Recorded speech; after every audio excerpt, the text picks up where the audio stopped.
Good morning all of you. आज हम botany की क्लास में पढ़ेंगे।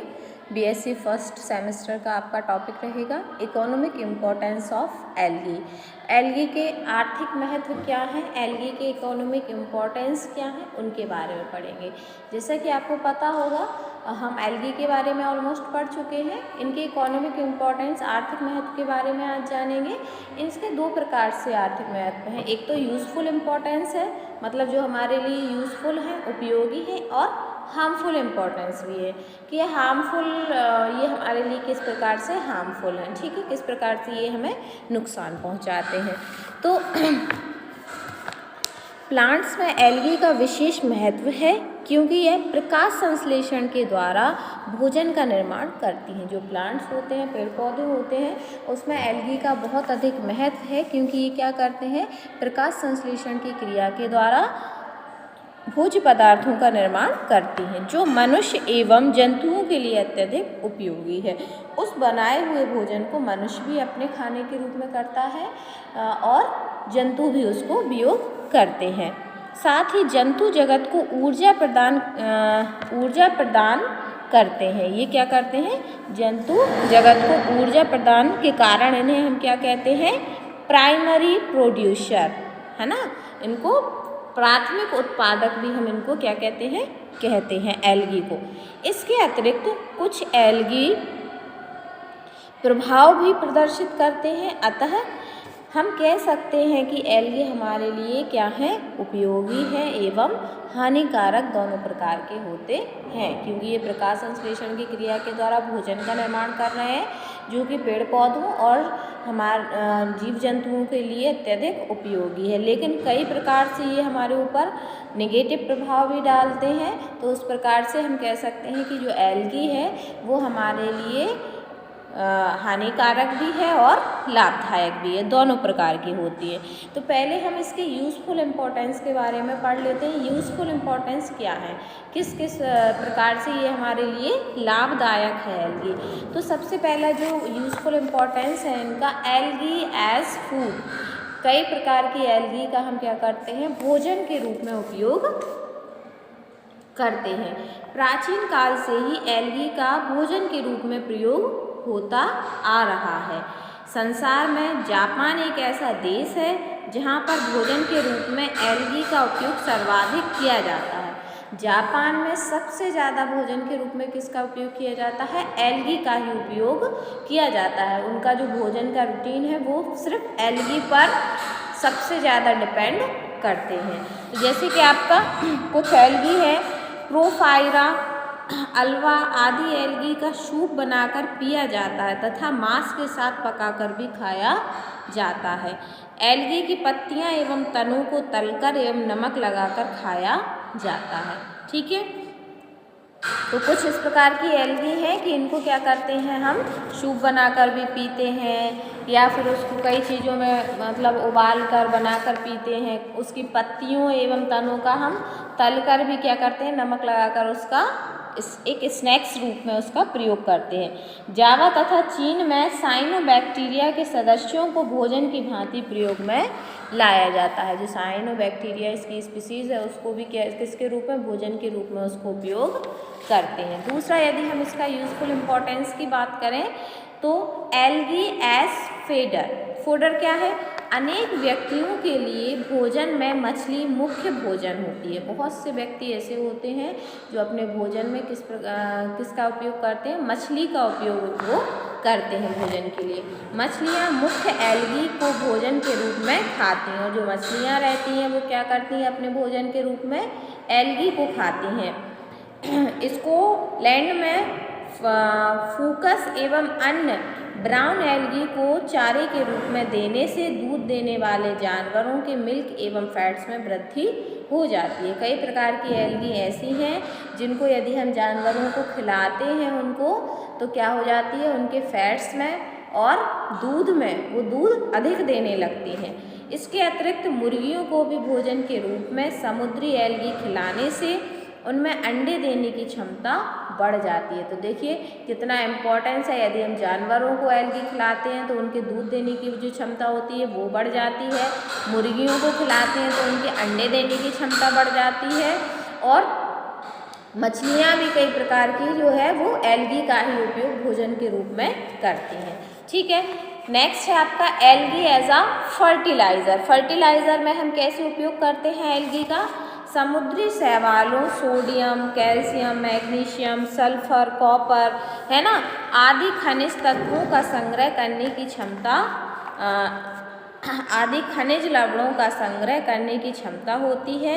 ऐसी एल्गी को कार्बनिक पदार्थ के साथ खेतों में सड़ने गलने दिया जाता है तो वे अच्छे फर्टिलाइज़र में बदल जाते हैं। इस प्रकार की जो एल्गी होती हैं, यदि हम उनको खेतों में गलने सड़ने के लिए छोड़ देते हैं तो वो क्या करती हैं, एक अच्छे फर्टिलाइज़र, एक अच्छे कार्बनिक जो आपका फर्टिलाइज़र रहता है उसका वो निर्माण करती हैं हमारे खेतों में, जैसे कि जिससे कि हमारे जो खेतों की उत्पादकता है वो क्या हो जाती है, बढ़ जाती है। ठीक है, यदि हम बात करें algae in medicine and antibiotics. Antibiotics, कई प्रकार की एल्गी का उपयोग हम किस में करते हैं, एंटीबायोटिक्स में और दवाइयों में। ठीक है, दवाइयों में और एंटीबायोटिक्स में भी हम किसका प्रयोग करते हैं, एल्गी का उपयोग करते हैं। ब्राउन एल्गी में आयोडीन की अधिकता के कारण घेंघा रोग के उपचार के लिए औषधियों का निर्माण किया जाता है।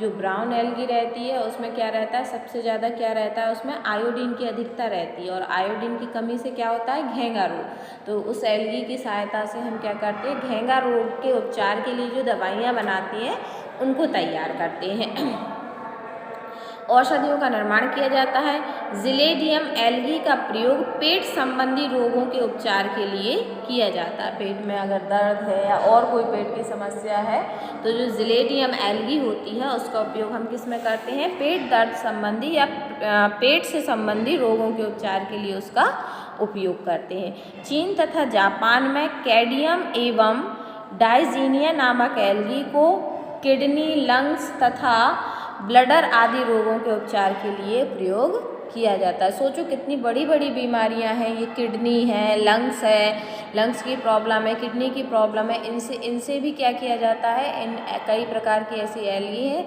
जिससे इन बीमारियों के लिए दवाइयों से बनाई जाती है। कारा एवं नाइटेला एल्गी को उगाया जाता है विभिन्न प्रकार के बैक्टीरिया को नष्ट करने के लिए, है ना, विभिन्न प्रकार के जो बैक्टीरिया होते हैं यदि हम इन एल्गी को उगाकर उन पर डाल देते हैं तो वो बैक्टीरिया क्या हो जाते हैं, नष्ट हो जाते हैं। क्लोरेला नामक एल्गी से प्राप्त क्लोरेलिन नामक एंटीबायोटिक्स प्रयोग में लाई जाती है, और जो क्लोरेलिन होती है वो एक एंटीबायोटिक्स का काम करती है, मतलब हमारे शरीर में रोग प्रतिरोधक क्षमता को क्या करती है, वो बढ़ाती है।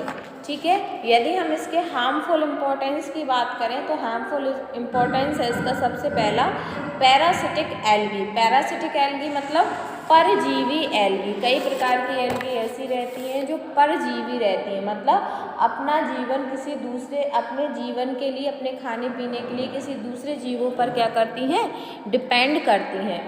सिफेलियर्स वर्सिसेंस नामक एल्गी चाय के पौधों की पत्तियों पर परजीवी होती है जिससे भयंकर हानि होती है एवं उपज भी कम हो जाती है। ये क्या करती है, चाय की पत्तियों पर अपने जीवन के लिए, अपना जीवन व्यतीत करने के लिए किस पर डिपेंड हो जाती है, चाय की पत्तियों पर डिपेंड हो जाती है। तो ये क्या करती है, चाय की एक तो खेती को भी प्रभावित करती है और उसकी उपज को भी प्रभावित करती है, और इसमें कई प्रकार भयंकर क्या हो जाती है, हानि भी, जिससे हानि का भी हमें सामना करना पड़ता है। दूसरा, यदि हम इसके हार्मफुल इम्पोर्टेंस की बात करें तो पॉइजनस एल्गी। पॉइजनस मतलब आपको नाम से ही समझ में आ रहा होगा, पॉइजनस का मतलब क्या हुआ, विषैली एल्गी। ठीक है, किस प्रकार से ये विषैली रहती है, या इसको वाटर ब्लूम्स भी बोलते हैं। तो कुछ एल्गी जैसे माइक्रोसिस्टिक तथा क्रोकोकस अधिकता में उगते हुए पाए जाते हैं। कुछ एल्गी क्या रहते हैं, माइक्रोसिस्टिक तथा क्रोकोकस अधिकता में उगते हुए पाए जाते हैं, मतलब इनकी अधिकता में उगते हैं ये। तो इनके अपघटन के कारण अत्यंत दुर्गंध उत्पन्न होती है। जब इनका अपघटन होता है तो इसमें क्या बहुत सारी स्मेल दुर्गंध उत्पन्न होती है। तो इनके अपघटन के कारण अत्यंत दुर्गंध उत्पन्न होती है तथा उनके शरीर से निकलने वाला म्यूसिलेज जीवाणु को उत्पन्न करने में सहायता करता है। इनके शरीर से जो म्यूसिलेज नामक एंजाइम निकलता है वो क्या करता है, जीवाणुओं को उत्पन्न करने में क्या करता है, सहायता करता है। अतः जल के अंदर विषैले पदार्थ उत्पन्न होने लगते हैं और ये जीवाणु क्या करते हैं, जल के अंदर बहुत सारे विषैले पॉइजनस पदार्थ क्या करने लगते हैं, उत्पन्न करने लगते हैं, जिसके पीने से जल में रहने वाले जंतु तथा मछलियाँ मर जाती हैं, जिसका विषैला प्रभाव मनुष्य पर भी पड़ता है। ठीक है, क्योंकि ये जल में पाए जाते हैं। जब ये नष्ट हो जाते हैं तो एक तो ये अत्यंत दुर्गंध उत्पन्न करते हैं अपने अपघटन में, और अपघटन के साथ साथ ही क्या करते हैं, अनेक म्यूसिलेज जीवाणुओं को उत्पन्न करते हैं, जो क्या करते हैं, पानी को गंदा करते हैं, पानी को पॉइजनस बनाते हैं, जिससे तालाब या जल में रहने वाले जो जीव जंतु रहते हैं वो क्या होने लगते हैं, मरने लगते हैं। और कई बार वो मान लीजिए मछली ने पानी पिया और हम उसको अपने भोजन के रूप में उपयोग कर रहे हैं, तो वो मछली तो उससे प्रभावित हुई है, लेकिन उस मछली का भोजन के रूप में हम ग्रहण कर रहे हैं, तो क्या होगा, हमारे ऊपर भी उसके इफेक्ट पड़ने लगते हैं। तीसरा यदि हम बात करें इसके हार्मफुल इम्पोर्टेंस की, तो वो है आपका पॉन्ड एपिडेमिक्स। पॉन्ड एपिडेमिक्स का मतलब क्या हुआ, जलाशय महामारी। ठीक है, जलाशय में महामारी, नाम से स्पष्ट हो रहा है। जलाशय में कुछ शैवाल लगातार बहुत समय तक उगते रहते हैं, जिनके कारण मछलियों तथा जलाशय में विभिन्न प्रकार के रोग उत्पन्न हो जाते हैं, जो महामारी का रूप धारण कर लेते हैं। बहुत समय तक, यदि लंबे समय तक एक ही प्रकार की एल्गी वहाँ पाई जा रही है, तो वो क्या करने लगते हैं, धीरे धीरे मछलियों तथा जलाशयों के विभिन्न प्रकार के रोग उत्पन्न करते हैं, जिससे कि उसमें जो है विभिन्न महामारी के रूप में एक महामारी का रूप धारण कर लेते हैं। यदि हम इसके फोर्थ की बात करें, फोर्थ इसका हार्मफुल इम्पोर्टेंस क्या है, तो वो है आपका डैमेज ऑफ वैल्यूएबल बिल्डिंग्स। मतलब वैल्यूएबल मतलब बहुत अच्छी बिल्डिंग्स का, या जो वैल्यूएबल बिल्डिंग्स है उनका विनाश करने में भी क्या है, विनाश करते हैं। प्रायः देखा जाता है कि ब्लू ग्रीन एल्गी के सदस्य जैसे क्रोकोकम, सिटोनेमा हमेशा इमारतों में पाए जाते हैं, जिनसे काफ़ी अधिक हानि होती है। उपरोक्त कुछ एल्गी ऐसी रहती हैं जो क्या रहती हैं, इमारतों के ऊपर ही पाई जाती है, जिससे क्या करती हैं, वो उन इमारतों का क्षरण करती हैं, उनको नष्ट करने का प्रयास करती हैं, या कई प्रकार के उनमें जो है उनका क्षरण करने में वो क्षरण करती हैं, जिससे जो वैल्यूएबल इमारतें हैं उनसे उनको क्या पहुंचती है, हानि पहुंचती है। ठीक है, तो आज की क्लास में हम इतना ही पढ़ेंगे। आज हमने पढ़ा है economic importance of algae, harmful importance और यूजफुल इम्पोर्टेंस। यूजफुल इम्पोर्टेंस में क्या पढ़ा हमने, algae as food, algae as fodder, algae as fertiliser, algae in medicine and antibiotics. वहीं हमने हार्मफुल इम्पोर्टेंस में पढ़ा parasitic algae, poisonous algae, pond epidemics algae और डैमेज ऑफ वैल्यूएबल बिल्डिंग्स। ठीक है, आज की क्लास में इतना ही। नेक्स्ट क्लास में हम कोई नया टॉपिक पढ़ेंगे। Thank you.